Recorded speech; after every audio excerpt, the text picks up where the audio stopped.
Introducing the all-new Italiano range of pizza.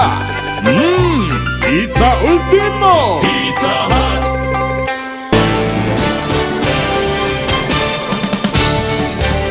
அனைவருக்கும் இனிய காலை வணக்கங்கள். நியூஸ் ஃபர்ஸ்டின் காலை நேர பிரதான செய்திகளுடன் இணைந்து கொண்டிருப்பவர் சிசரகுமார் கிருஷாந்த் ராஜ். நமது விரிவான செய்திகளுக்கு செல்லும் முன்னர் முதலில் இன்றைய தலைப்புச் செய்திகள்.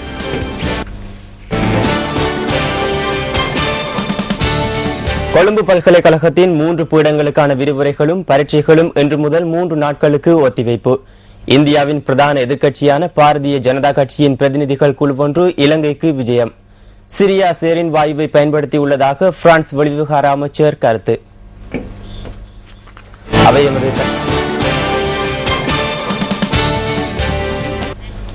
அவையமது தலைப்புச் செய்திகள். இனி விரிவான செய்திகள். கொழும்பு பல்கலைக்கழகத்தின் 3 பீடங்களுக்கான விரிவுரைகளும் பரீட்சைகளும் இன்று முதல் 3 நாட்களுக்கு ஒத்திவைக்கப்பட்டுள்ளது.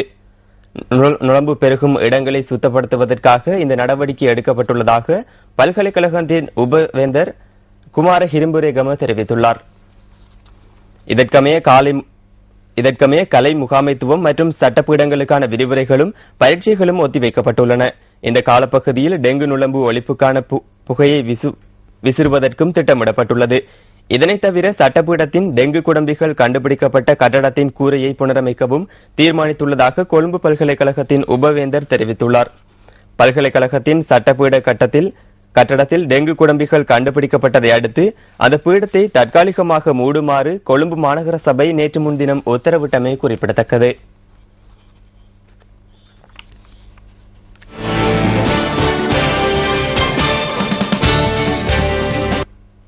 உலக சுற்றாடல் தினம் இன்றாகும். பல்வேறு காரணங்களால் சுற்றாடலுக்கு பாதிப்புகள் ஏற்படுத்துகின்ற போதும் அது தொடர்பில் மக்களுக்கு விழிப்புணர்வூட்டும் வகையில் 1972ஆம் ஆண்டு ஐக்கிய நாடுகள் சபை உலக சுற்றாடல் தினத்தை பிரகடனம் செய்தது.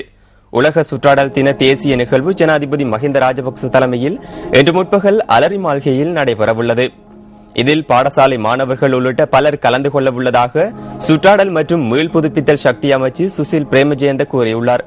உலக சுற்றாடல் தினத்தையொட்டி இலங்கையில் உள்ள அனைத்து உள்ளூராட்சி மன்றங்களிலும் கழிவுப் பொருட்களை வகைப்படுத்தும் திட்டம் ஒன்றை ஆரம்பிக்க உள்ளதாகவும் அமைச்சர் தெரிவித்துள்ளார்.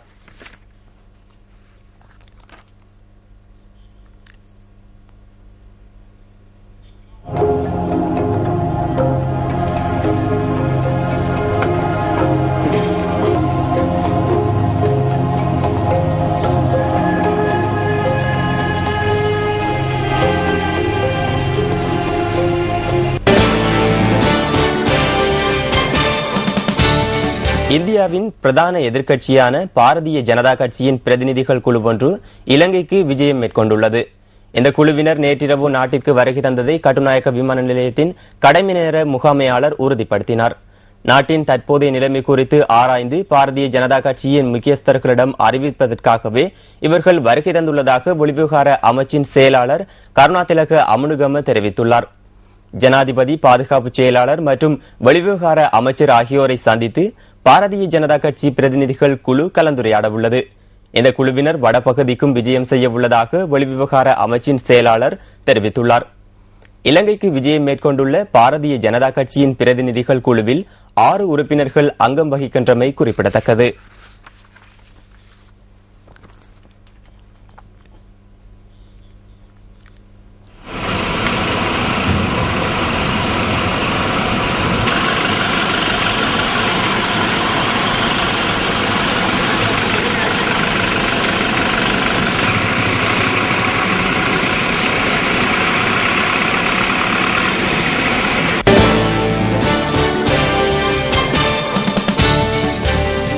கொழும்பு மெகசின் சிறைச்சாலையின் உத்தியோகத்தர் ஒருவர் பணி இடைநிறுத்தம் செய்யப்பட்டுள்ளார். குறித்த சிறைச்சாலை உத்தியோகத்தர் கைதியொருவருக்கு வழங்குவதற்காக கையடக்க தொலைபேசியை சிறைச்சாலைக்குள் எடுத்துச் செல்ல முயற்சித்துள்ளதாக சிறைச்சாலைகள் ஆணையாளர் நாயகம் சந்திரரத்ன பல்லேகம தெரிவித்துள்ளார்.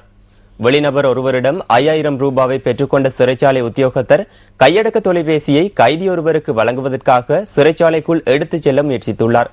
கடன் அட்டை மோசடி தொடர்பில் தடுத்து வைக்கப்பட்டுள்ள கைதியொருவருக்கு இந்த கையடக்க தொலைபேசி வழங்கப்படவிருந்தமையும் தெரியவந்துள்ளது. குறித்த சிறைச்சாலை உத்தியோகத்தர் கையடக்க தொலைபேசியை சிறைச்சாலைக்குள் எடுத்துச் செல்வதற்காக 20,000 ரூபாவை கோரியிருந்தமையும் உறுதி செய்யப்பட்டுள்ளதாக சிறைச்சாலைகள் ஆணையாளர் நாயகம் குறிப்பிட்டுள்ளார். இதில் 5,000 ரூபாவை முதலில் பெற்றுக்கொண்ட சிறைச்சாலை உத்தியோகத்தர் மிகுதி 15,000 ரூபாவை பின்னர் பெறவிருந்தமையும் தெரியவந்துள்ளது.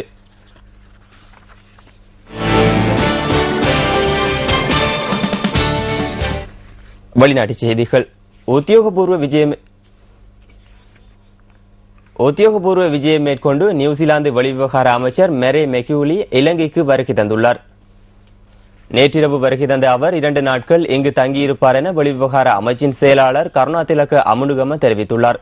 வெளிவிவகார அமைச்சர் பேராசிரியர் GL பீரிஸ், பொருளாதார அபிவிருத்தி அமைச்சர் பெசில் ராஜபக்ச ஆகியோருடன் நியூசிலாந்து வெளிவிவகார அமைச்சர் பேச்சுவார்த்தைகளை மேற்கொள்ளவுள்ளார்.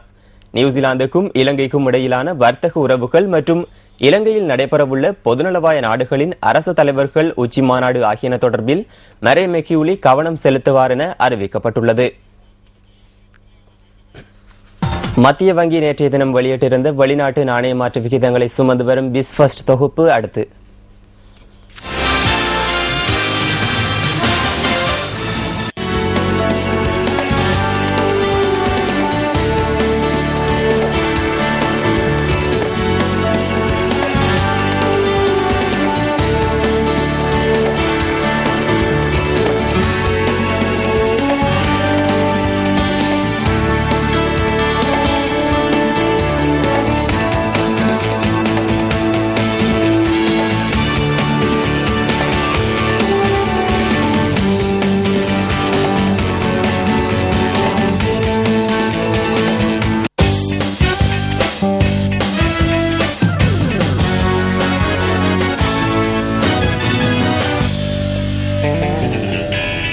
காலை நேர பிரதான செய்திகளில் தொடர்வது விளையாட்டுச் செய்திகள். சுவிட்சர்லாந்தின் ரோஜர் ஃபெடரர் பிரெஞ்சு பகிரங்க டென்னிஸ் தொடரிலிருந்து வெளியேறியுள்ளார். பிரான்சின் ஜோ வில்பர்ட் செங்காவுடன் காலிறுதிப் போட்டியில் ஃபெடரர் தோல்வியடைந்தமையே இதற்கு காரணமாகும். பிரெஞ்சு பகிரங்க டென்னிஸ் தொடரின் காலிறுதிப் போட்டிகள் சில நேற்று நடைபெற்றன. சுவிட்சர்லாந்தின் ரோஜர் ஃபெடரர் பிரான்சின் ஜோ வில்பர்ட் செங்காவுடன் மோதினார். இந்த போட்டியில் முதல் செட்டை 7-5 என்ற கணக்கில் சோங்கா கைப்பற்றினார். 2 மற்றும் 3 செட்களையும் 6-3 என்ற கணக்கில் கைப்பற்றிய சோங்கா அடுத்த சுற்றுக்கு தகுதி பெற்றுக் கொண்டார். காலிறுதியில் தோல்வியடைந்தமையினால் ரோஜர் ஃபெடரருக்கு இந்த தொடரில் இருந்து வெளியேற வேண்டிய நிலை ஏற்பட்டுள்ளது.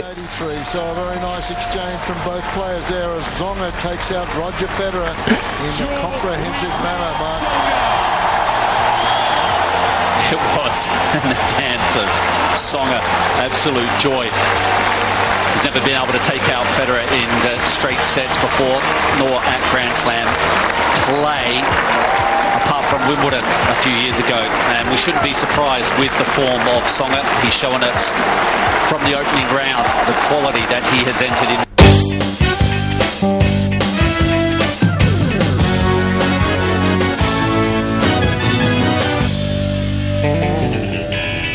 ஒவ்வொரு நாளும் சுவாரஸ்யமான தகவல்களை சுமந்து வரும் என்டர்டெயின்மெண்ட் ஃபர்ஸ்ட் தொகுப்பில் புத்தம் புதியதொரு தமிழ் திரைப்படம் தொடர்பான பார்வை காத்திருக்கின்றது. ஈகோ என்ற தமிழ் திரைப்படம் தொடர்பான காட்சிகள் இன்றைய என்டர்டெயின்மெண்ட் ஃபர்ஸ்ட் தொகுப்பில்.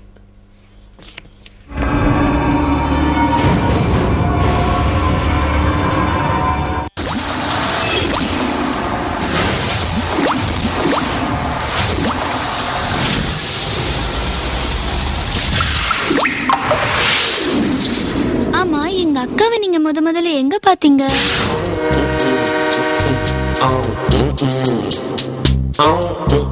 மச்சி, ஒரு பிலாசபி கேட்டுக்க. ஒரு பொம்பளை புள்ள பாவாடை கடியில போனது உனக்கு பிலாசபிலாம் தோணுதாடா? You want to try? என் பேரு கோமதி. என் ஊரு ஆனமலை.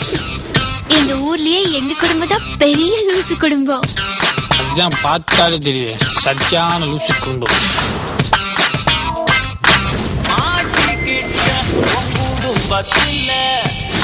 மனசு பூரா குழப்பத்தில மாட்டிக்கிட்ட குடும்பத்தில மனசு பூரா இப்ப குழப்பத்தில.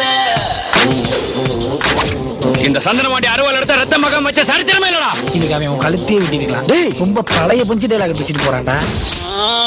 சும்மா நீ சொன்ன ஒரு ஒத்த பொய்யால நான் திண்டாடி போன கண்ணா பின்னான்னு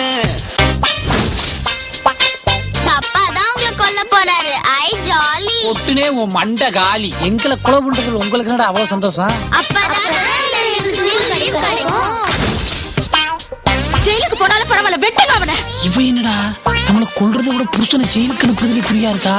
வேற நம்ம கனெக்ஷனா இருக்குமோ? ஜெயிலுக்கு போன பொண்டாட்டி பிள்ளைல பாத்துக்கோலடா. உன்னை நம்பி தான்டா போறேன். நீ ஜெயிலுக்கே போகனாலும் உன் பொண்டாட்டி பாத்துக்கோண்டா. உங்க குடும்பத்தை பத்தி தான் ரொம்ப பெருமையா சொல்லிக்கிறேன். பெருமையா. கங்க்ராச்சுலேஷன்ஸ் மாப்ள. அப்புறம் அப்பாவாக போறீங்க. நான் எதுவும் பண்ணலடா. எனக்கு தெரியும்பா. இவங்க குளவரியோட பாக்குறதே தெரியுது. நீதான் அந்த பிள்ளை கற்பமாக்கிருக்க, அபாசம் பண்ணிருக்க, கன்ஃபார்ம் பண்ணிட்டாங்க. அனே மோனி ஊரை விட்டு ஒதுக்கி போய் நினைக்கிறேன். டேய் நம்ம இந்த ஊரே கிடையாதுடா. நீ லூஸ் தானே. நீ செஞ்சாலும் செய்வாங்க. நீ லூசு, உங்க அப்பா லூசு, உங்க அண்ணனோட பெரிய லூசு. என் ஃபேமிலி பத்தி எல்லாம் தப்பா பேசுன. போடு வாய்.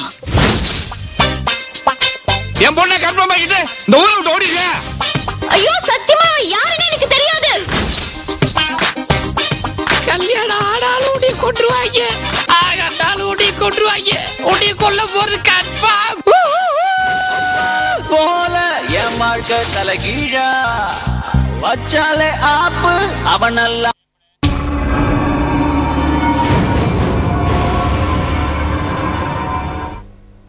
இலங்கையின் எழில் கொஞ்சும் பகுதிகளுக்கு உங்களை அழைத்துச் செல்லும் டிஸ்கவர் ஸ்ரீலங்கா தொகுப்பு அடுத்து.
அந்த அழகிய காட்சிகளுடன் நியூஸ் ஃபர்ஸ்டின் காலை நேர பிரதான செய்திகள் நிறைவு பெறுகின்றன. மலர்ந்திருக்கும் இந்த நாள் அனைவருக்கும் இனிய நாளாக அமைய வேண்டும் என்று நியூஸ் ஃபர்ஸ்ட் வாழ்த்துக்களை தெரிவித்துக் கொள்கின்றோம். எமது அடுத்த பிரதான செய்தியை பிற்பகல் 1 மணிக்கும், எமது மணித்தியால செய்தியை 10:25க்கும் எதிர்பாருங்கள். வணக்கம்.